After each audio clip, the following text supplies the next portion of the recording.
pense que je fais des régimes depuis l'âge de 14 ans. Puis dès qu'on arrête, c'est la phase d'arrêt souvent qui est compliquée. Ce temps où on a perdu, on est tellement content, on se dit oh, tout va bien, je peux à nouveau remanger. Et en fait, on n'a pas traité le sujet de fond. Donc de toute manière, tout revient naturellement. Puis plus les années passent, plus ça monte au final. D'arriver à 50 ans, ce surpoids que j'ai qui fait que je suis mal dans ma peau, et puis j'ai envie de vivre quoi. Ouais, simplement. Je me suis rendu compte que j'étais pas toute seule. J'ai utilisé pas mal de recettes qui sont dans le livret, avec des aliments que je ne consommais absolument pas. On n'est pas sur des aliments interdits, de pas grignoter. Et ça franchement, je ne pensais pas que j'y arriverais. Bon, c'est parti. Merci Marilyn de m'accueillir chez toi. J'ai fait le déplacement pour recueillir ton témoignage. Comment tu as vécu l'accompagnement et ces 12 semaines tous ensemble. Et avant ça, est-ce que tu pourrais te présenter, nous dire un petit peu qui tu es, peut-être ce dans quoi tu travailles ou voilà, ta vie de famille. Donc je m'appelle Marilyn, j'ai 50 ans. Je suis j'habite à Brison, pas très loin. J'ai une famille avec deux enfants qui ont entre 9 ans et 12 ans. Je travaille, j'ai une activité professionnelle dans l'enseignement privé très chargée, puisque je suis manager d'un service avec une grosse activité, surtout en cette période. D'accord, ok, je vois. Donc tu as une vie qui est bien prenante, avec beaucoup de choses à faire, une vie de famille bien remplie aussi. Et avant de rejoindre cet accompagnement, est-ce que tu avais déjà testé des régimes, des cures minceurs ou ce genre de choses? Oui. Alors ce qu'il faut savoir, c'est que finalement, moi je pense que je fais des régimes depuis l'âge de 14 ans. Okay. Parce que j'ai la prise de poids très jeune. Et effectivement, avec les années, je pense que j'ai testé énormément de régimes. Des régimes accompagnés, non accompagnés, des régimes payants, des Weight Watchers, des régimes du camp, enfin tous les régimes dont on entend parler, qui sont à la mode, qui ont l'air de marcher, qui donnent des résultats hyper rapides, seuls, souvent avec, sans accompagnement réel. Donc j'en ai fait effectivement beaucoup. Okay. Et avec des prises de poids, des nouveaux régimes, des prises de poids, des moments positifs, moins positifs. Voilà. Ouais, c'est ce que j'allais dire. Tu as eu quoi comme résultat avec ces régimes? Alors souvent il y a des résultats assez rapides, très clairement. Du camp, c'est une perte de poids assez rapide, et puis après une alimentation à nouveau normale, parce qu'on n'était pas dans la normalité au final. Ouais. Donc reprise de poids très rapide, et puis plus. Et puis après, on enchaîne, on reprend un nouveau régime qui nous aide à perdre du poids comme Weight Watcher, mais au final, il n'y a pas d'accompagnement, et puis dès qu'on arrête, c'est la phase d'arrêt souvent qui est compliquée. Ce temps où on a perdu, on est tellement content, on se dit oh, tout va bien, je peux à nouveau remanger, et en fait on n'a pas traité le sujet de fond. Donc de toute manière, tout revient naturellement, et voire plus, et puis plus les années passent, plus ça monte au final. Okay. Donc, je vois, et ouais, c'est le cercle vicieux finalement des régimes et de ce genre de choses. Et qu'est-ce qui t'a créé le déclic de te dire au bout d'un moment, j'ai envie de changer durablement mon rapport à mon corps, mon rapport à la nourriture, et du coup de rejoindre ce type d'accompagnement? Qu'est-ce qui a créé le truc qui a... Alors déjà le truc qui a créé, c'est d'arriver à 50 ans. D'être encore avec ce surpoids que j'ai qui fait que je suis mal dans ma peau. Donc quand je dis je suis mal dans ma peau, c'est physiquement. Le corps ne me plaît pas, on a plein de choses qui nous dérangent, je vais être très précise, des cuisses qui se touchent, enfin plein de choses. Et puis une difficulté au niveau physique dans l'effort. Marcher, j'étais essoufflée, monter l'escalier ça m'essouffle, ne plus pouvoir faire toutes les activités que j'aimerais faire avec mes enfants, et que mes filles sont assez jeunes et que finalement j'ai besoin aussi de rester, et puis j'ai envie de vivre quoi, tout simplement. Il y a beaucoup de femmes que j'accompagne qui me parlent d'une sorte d'armure, une sorte de bouclier qu'on se crée physique avec la nourriture et du coup avec la prise de poids. Et souvent, le fait de vouloir retirer cette armure, cette chose qui nous gêne dans notre quotidien, dans nos activités et autres, c'est l'un des objectifs. Est-ce que c'était ton objectif, toi aussi, de te sentir plus à l'aise dans ton corps et d'enlever un peu cette armure. Ouais, d'enlever cette armure et puis de me sentir bien et dans la vie, quoi. Enfin, d'être dans la vraie vie, en fait. J'ai l'impression d'être d'un peu flotter dans ce corps qui est là, et puis des fois j'en fais complètement abstraction. C'est-à-dire que je ne regarde pas, je m'habille, j'essaie de faire en sorte que je sois bien habillée, parce que le travail c'est mieux, mais voilà, j'ai l'évitement du regard de mon corps, en fait. Et c'est vrai que il y a besoin de reprendre plaisir à se regarder, même si voilà, avec l'âge il y a des imperfections qui resteront, mais ça c'est comme ça, il faut les accepter aussi. Mais voilà, de reprendre plaisir à s'habiller, à se regarder, à bouger, voilà. Et finalement de revenir à l'intérieur de soi, en fait. Je ne sais pas si je suis bien claire, mais si je vois exactement. Parce que la première fois qu'on s'est vu, tu m'as dit très clairement, émotionnellement, tu n'étais pas au top du top. Et tu avais l'impression d'être un petit peu la troisième personne, de flotter un petit peu, de cette sensation de ne pas être dans l'instant présent, dans le moment présent. Donc c'est aussi ce que tu recherchais, c'était de te recentrer, te replacer au centre des priorités. Et comment toi, avant de rejoindre l'accompagnement, tu te sentais émotionnellement quand tu allais faire du shopping ou quand tu allais te baigner ou autre? Quel était ton rapport à ton corps, à toi-même? Comment ça se passait? Pour le shopping, aller chercher des vêtements larges, des vêtements finalement maintenant, je rentrais dans la catégorie d'aller acheter du vêtement confort. Alors c'est bien, attention, mais c'était tout le temps. C'est-à-dire de même plus s'autoriser des fois des vêtements auxquels on est moins confort, mais qui sont jolis, qui vont bien. Et puis c'est vrai, d'éviter. Alors, je ne m'interdisais pas de me mettre en maillot de bain, mais voilà, pareil, quand un petit peu, je sais pas comment expliquer. Je fais abstraction, je n'ai pas vu mon corps, quoi. Je l'imagine pas, je le pense pas comme ça, je me mets pas, je suis pas gênée. Ok, d'accord. Voilà. Et ça venait aussi peut-être de ça, cette déconnexion, de pas vivre vraiment le moment présent, de pas se regarder vraiment comme on est, et du coup de vouloir se reconnecter vraiment à soi. Ok, je vois. Et une fois que tu es rentré dans l'accompagnement, comment ça s'est passé pour toi au niveau du suivi de tout ça? Quel a été ton ressenti une fois que tu es rentré dans cet accompagnement? Est-ce que tu avais déjà le temps de le faire? Alors oui, j'avais le temps, enfin en tout cas j'ai pris le temps de mettre en place, parce que je sais que j'avais bien compris que c'était aussi des changements qu'il fallait absolument intégrer dans ma vie, et que si je ne faisais pas tout de suite le switch, tout de suite avant de s'y mettre vraiment, je passais à côté. Donc du coup j'ai suivi, c'est vrai que j'ai suivi à la lettre les consignes que tu nous donnes, en fait, parce qu'il y a la motivation, parce que voilà, l'envie de changer fait que voilà, on passe à l'action. Donc j'ai pas eu mal. Alors c'était tout nouveau, tout était nouveau. Puis le fait aussi de remettre ça dans son planning, c'est pas évident. Parce que chamboulement d'organisation personnelle, se dire là d'habitude je fais pour les autres ou je fais pour le travail, et non, en fait c'est pour toi.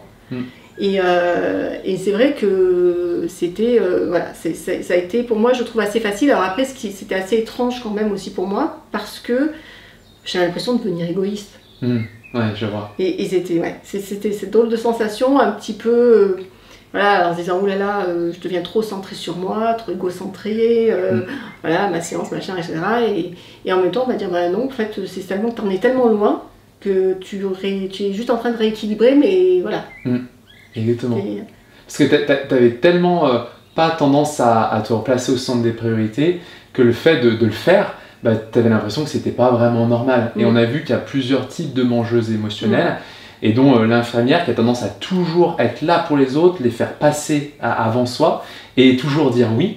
Du coup, ça a tendance à nous épuiser, et malheureusement, notre corps et nous-mêmes, on n'en prend pas soin.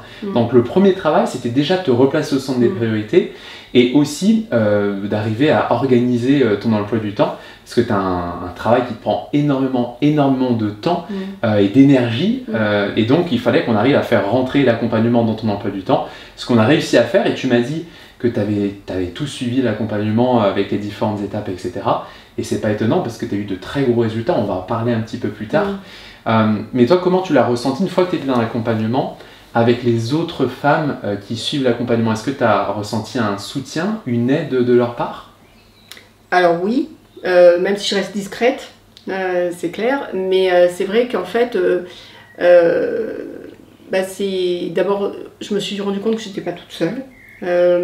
Qu'en fait on avait toutes des histoires assez similaires, avec voilà, bien évidemment des éléments qui sont différenciants, mais dans le fond on avait toutes nos histoires de cette prise de poids, de ces régimes, de ces moments où on sait qu'on est à risque, quand on n'est pas bien, quand on est stressé, qu'on a une mauvaise nouvelle, qu'on a passé une journée compliquée, de se dire, voilà, notre réconfort, ce qui sera réconfortant, c'est de manger ou de manger quelque chose.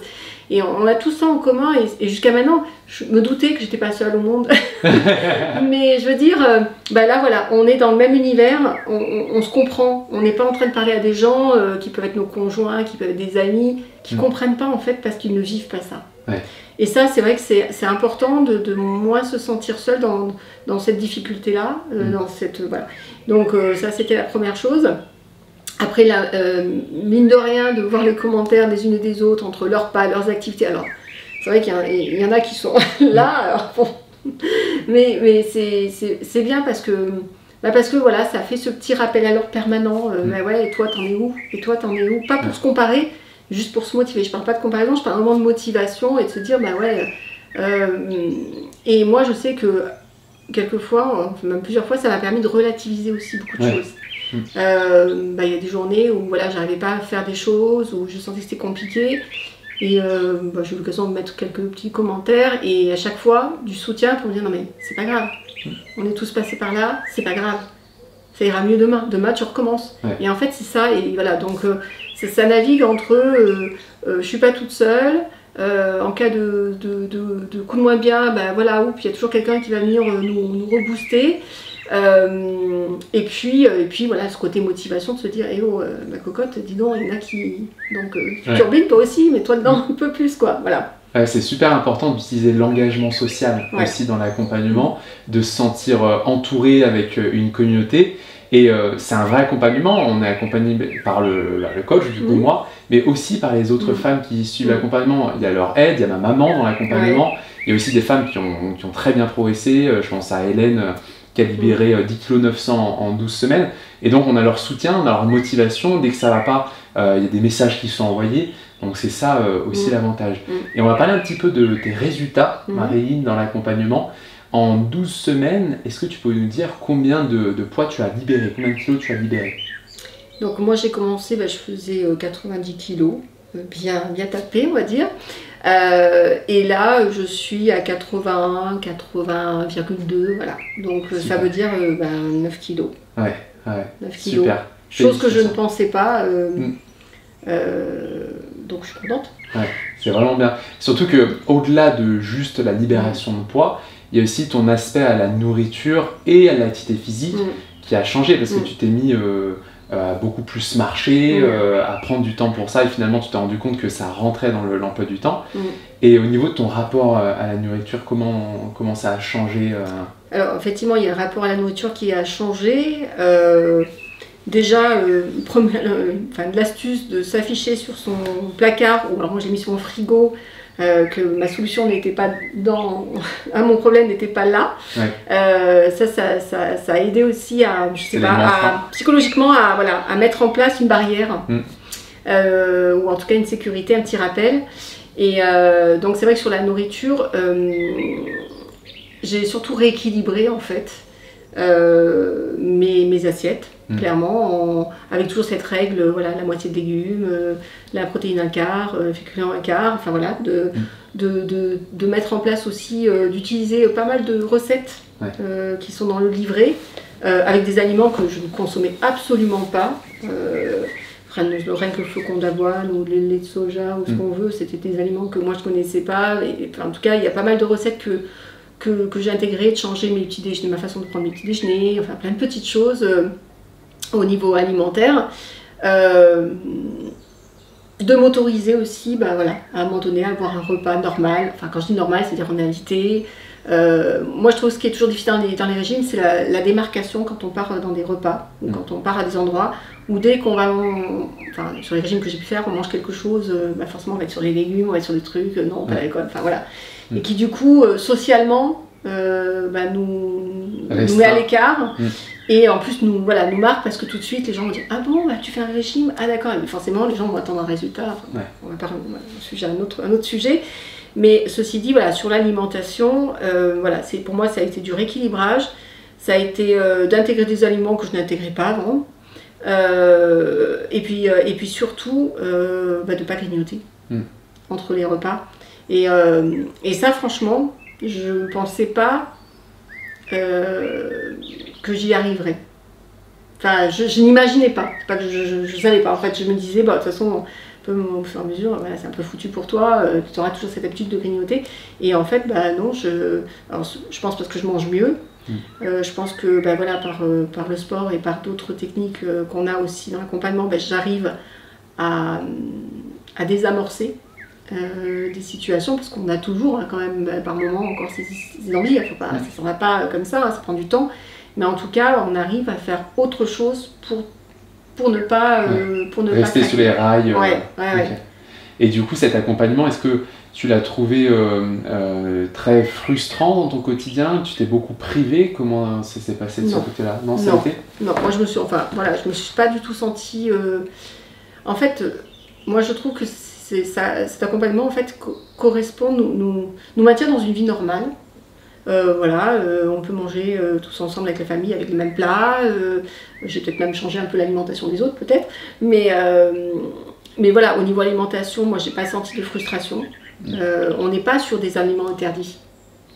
On est juste sur parfois des aliments à risque, on le sait. Enfin, en tout cas, où on peut se faire plaisir, mais voilà, on sait qu'on peut rattraper. Et voilà, il ne faut pas que ce soit tous les jours non plus, après voilà, c'est normal.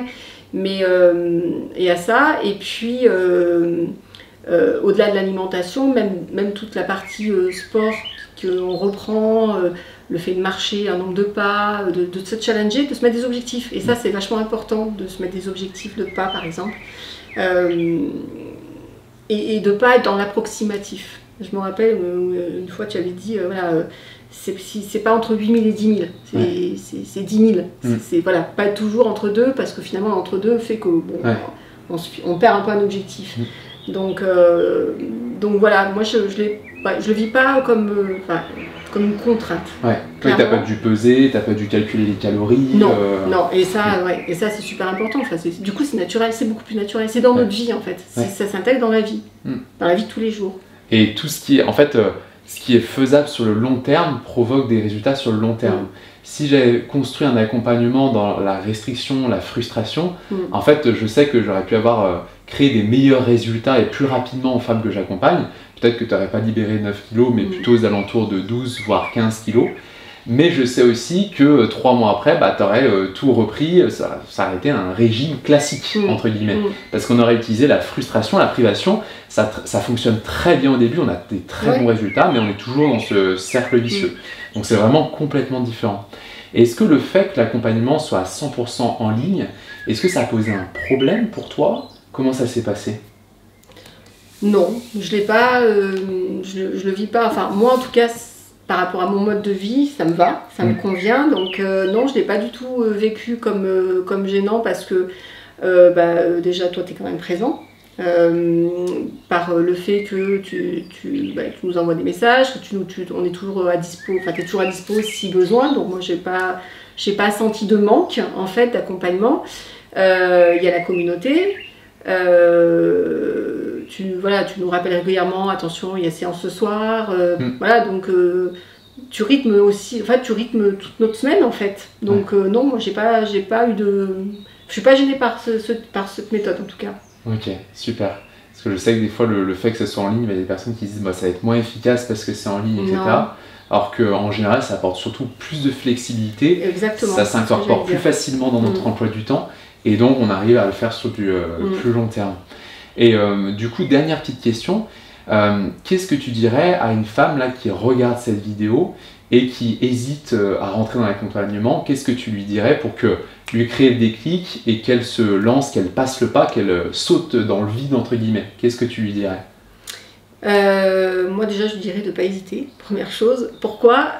Parce que déjà quand on a le déclic dans sa tête, il faut saisir l'instant. Et après avoir, je pense, à vue de mon âge, fait beaucoup de régimes divers et variés, pour ma part c'est celui qui travaille le plus en profondeur en fait. Enfin, je veux dire, libérer du poids, comment dire, c'est du poids, c'est quelque chose de physique, mais on va au-delà en fait. Il faut travailler sur le fond, il faut comprendre comment on fonctionne, et ce que tu fais en fait, c'est ce qu'on travaille en parallèle, et il y a toute cette part psychologique en fait qu'on travaille à côté. Et pour moi, c'est travailler ce psychologique, intégrer l'alimentation, mais de façon très naturelle dans notre vie. Et puis ce soutien permanent qu'il y a à côté, et la reprise du sport aussi, mais ça j'insiste aussi parce que c'est super important. Donc pour moi, c'est vraiment la meilleure combinaison qu'on pouvait avoir. Et c'est vrai que j'ai été assez surprise et agréablement surprise en fait. J'ai l'impression qu'en fait il y avait plein de sujets aussi que l'on traite au fur et à mesure de l'accompagnement qui arrivaient toujours au bon moment dans mon cheminement. Des fois je me disais mais c'est pas possible, je suis en train de me poser ces questions là et là on est en train de m'amener des éléments pour pouvoir avoir des éléments de réponse. Et en fait on avance comme ça, donc pour moi c'est vraiment la meilleure chose que j'ai vue jusqu'à maintenant et qui pour moi que j'intègre aujourd'hui, vraiment. Merci beaucoup pour ton retour. C'est justement l'objectif d'un accompagnement, c'est qu'on se sente accompagné du début jusqu'à la fin et que tout le long de l'accompagnement on se sente soutenu et sur la bonne voie. Donc ça fait plaisir que tu aies eu ce sentiment en tout cas. Et écoute, merci Maryline en tout cas pour le témoignage. On va continuer hors caméra pour faire le retour de ces 12 semaines, parce que du coup c'était la 12e semaine aujourd'hui cette semaine, et on se retrouve très vite.